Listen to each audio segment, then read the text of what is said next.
तो आगे चलते हैं हम पेज नंबर 49 पे। यहाँ इसने एक दिया हुआ है,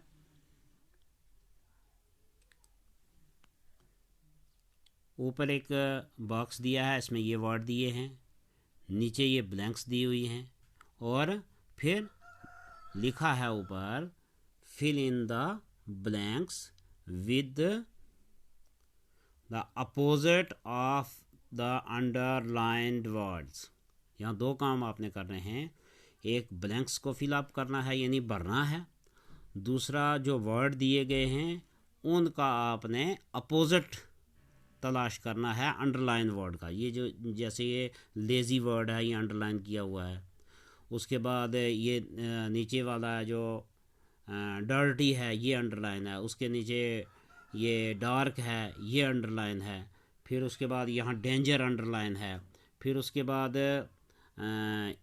ये लास्ट में डिस्ट्रॉयड है, ये अंडरलाइन किए हुए हैं। इनके अपोजिट वर्ड ऊपर दिए हैं, अंडरलाइन वर्ड जो हैं उनके अपोजिट ऊपर ये दिए हैं। जैसे सेफ किसी का अपोजिट है, जिसका ये अपोजिट है उस ब्लैंक्स में आपने सेफ पढ़ना है। अब सेफ का मतलब होता है महफूज। ब्राइट, ब्राइट का मतलब हो गया चमकदार। उसके बाद है टॉयल, टॉयल्ड का मतलब मेहनत मशक्क़त की यानी मेहनत की, टॉयल की सेकंड फॉर्म है टॉयल्ड। तो उसके बाद है जी बिल्ट, बनाया तामीर किया। उसके बाद है लास्ट में क्लीन, तो क्लीन का मतलब हो गया साफ। अब आप देखेंगे those lazy people did nothing, those lazy people, वो जो लेज़ी लोग हैं, सुस्त लोग हैं, नकम्मे लोग हैं, उन्होंने कोई काम नहीं किया। वाइल माई फादर, जबकि मेरे अबू जान ने डैश ऑन, टॉयल्ड ऑन, मेहनत की। अब लेज़ी जो थे नकम्मे थे, तो टॉयल्ड का मतलब हो गया मेहनत मशक्क़त करना। तो ये दोनों अपोजिट वर्ड हैं। जो लेज़ी हैं वो मेहनत मशक्क़त नहीं करते हैं, तो जो लेज़ी नहीं हैं तो वो मेहनत मशक्क़त करने वाले हैं। तो इसलिए पहली जो ये ब्लैंक है इसमें आपने टॉयल्ड भरना है, यहाँ आपने लिखना है टॉयल्ड। उसके बाद आ गया दूसरा, आई हेट डर्टी प्लेसेस, मुझे गंदी जगहों से नफ़रत है। डर्टी का मतलब हो गया गंदी। अब आपको पता है कि अगर यहाँ डर्टी आया है तो हमने आगे जो ब्लैंक्स है उसमें इसका अपोजिट भरना है। डर्टी का मतलब हो गया गंदा, तो गंदे का अपोजिट क्या है? साफ़। तो साफ़ के लिए जो वर्ड हमने ऊपर पढ़ा है तो बिल्कुल वो हम तलाश करके यहाँ लिखेंगे। So I keep my room dash, तो कीप माई रूम क्लीन, ये क्लीन जो है यहाँ आएगा इस डैश में। I hate dirty places so I keep my room clean, तो यहाँ आ गया क्लीन। तो तीसरा है the dark clouds passed, dark clouds passed यानी काले बादल गुजर गए। अब जब बादल गुजर जाते हैं डार्क काले, तो वो बादल जब गुजर गए तो फिर क्या हुआ? And it was dash sunshine, तो फिर जब काले बादल गुजरे तो कैसी सनशाइन आ गई? चमकदार सनशाइन। ये सूरज की जो किरणें हैं वो कैसी होती हैं? वो होती हैं ब्राइट। तो वैसे भी डार्क का अपोजिट ब्राइट है, तो यहाँ हम लिखेंगे इस डैश में ब्राइट। चौथा है our parents keep us away from danger, हमारे पेरेंट्स यानी अम्मी अबू हमें रखते हैं ख़तरे से दूर। अवे फ्रॉम डेंजर, डेंजर का मतलब हो गया ख़तरा।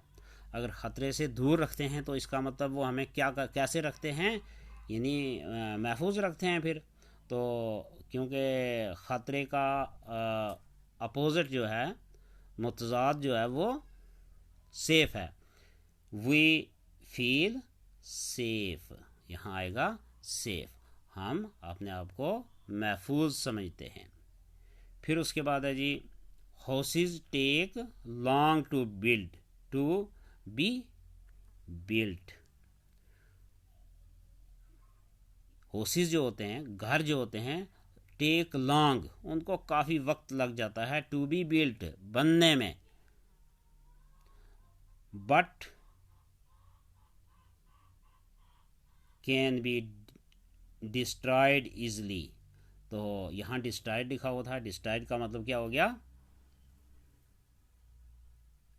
किसी चीज़ को तबाह करना। मकान को बनने में काफ़ी वक्त लगता है, लेकिन उसको तबाह करने में वक्त नहीं लगता। ईज़िली यानी आसानी से तबाह कर सकते हैं हम। तो यहाँ डिस्ट्रॉयड का अपोजिट आ गया houses take long to be built. Built और डिस्ट्रॉयड, बिल्ट का मतलब हो गया तामीर करना, बनाना। डिस्ट्रॉयड का मतलब हो गया उस तामीर किए हुए बनाए हुए को तबाह कर देना। उसके बाद नीचे लिखा हुआ है इसने, join the word that rhyme with each other and then say them. तो राइम्स का मतलब हो गया हम आवाज़ अल्फाज, जैसे बेस्ट। अब बेस्ट से मिलता जुलता कौन सा वर्ड है नीचे वाली लाइन में, वो है जी रेस्ट। बेस्ट किससे मिल गया, रेस्ट से। यहां लिखा हुआ है प्ले, प्ले के साथ क्या मिलेगा जी, क्ले। प्ले और क्ले हम आवाज अल्फाज हैं, राइमिंग वर्ड्स हैं। होम, तो इसका हम आवाज वर्ड जो है वो है रोम। फिर उसके बाद है फेयर, तो फेयर का हेयर। उसके बाद है लास्ट वाला ट्वाइस, तो फिर इसका आ गया बॉयज। उसके बाद लास्ट में इसने लिखा है, ये भी आपने याद रखना है, आज नहीं जिंदगी भर याद रखना है, ईस्ट और west home is the best. ये जो पुराने वो लोग जिन्होंने पूरा तजर्बा किया और उन्होंने ये कहा था, ये एक कहावत है कि ईस्ट और वेस्ट, आप मशरक़ में चले जाओ, मगरब में चले जाओ, यानी कहने का मतलब कहीं भी दुनिया में चले जाओ, होम इज़ द बेस्ट, घर ही सबसे अच्छी जगह है। तो ये आपका लेसन रहा, तो आप इसको याद करेंगे, फिर बार बार इसको लिखेंगे, जिससे आपका सबक याद भी हो जाएगा, आपकी राइटिंग भी ठीक हो जाएगी। शुक्रिया।